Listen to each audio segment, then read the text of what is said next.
Okay, so I wanted to talk about some good news going into this tax season, and that is the IRS delaying the reduced threshold for 1099K reporting.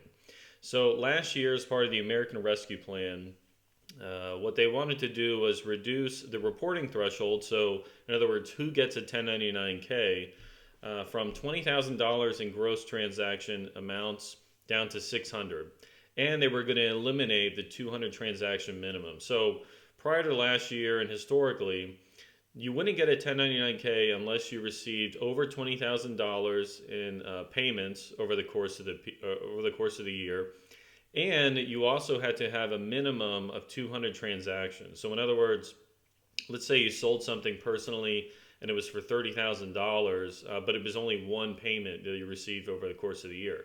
You would be exempt from the 1099K reporting, right? So, PayPal, all those other payment card transaction processors, they wouldn't send you a 1099K.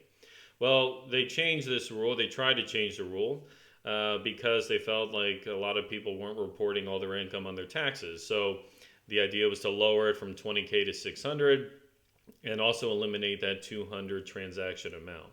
Well, obviously, this created a lot of uproar because there were a lot of people that were going to get caught in this net of getting 1099Ks filed with the IRS, and they get a copy for purely personal transactions, right? Sending money to your family or friends, splitting tabs, or selling personal use items.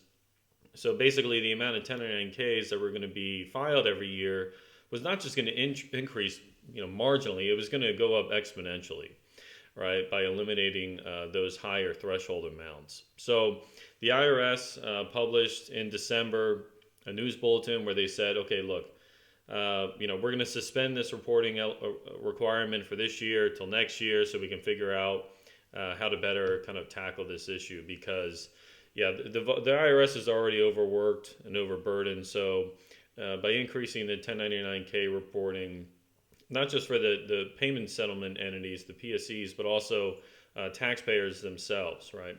So for this year, we're back to the old rules, right? So you don't get a 1099K unless you did over 20,000 in receipts, so 20,000 US dollars in gross payment volume, and you needed to have 200 transactions or more. Now, of course, this still doesn't change all the challenges that we have with 1099K reporting, and that's because the 1099Ks don't discriminate between what is actually trade or business activity versus just what's purely personal.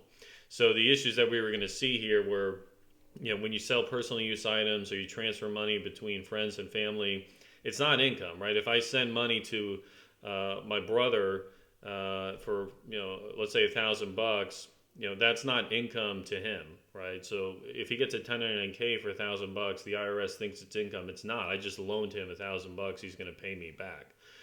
So the 1099K reporting, until it really pins down what is truly income versus just what's money that's being transferred between friends or family or gifts, then it creates a lot of problems from a reporting perspective.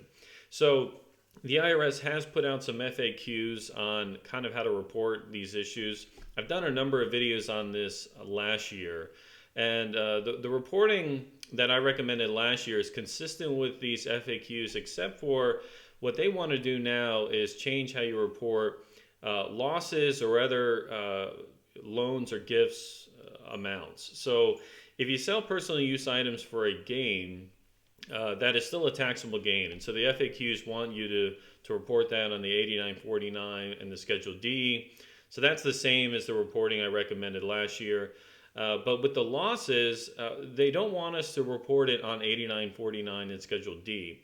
So the reporting I recommended last year, and I'll put the links to these videos below, but what they recommended we do now is not report a loss and report as non-deductible loss on 8949 and Schedule D, but report the gross proceeds amount and then an offsetting entry to represent the cost basis on Schedule 1.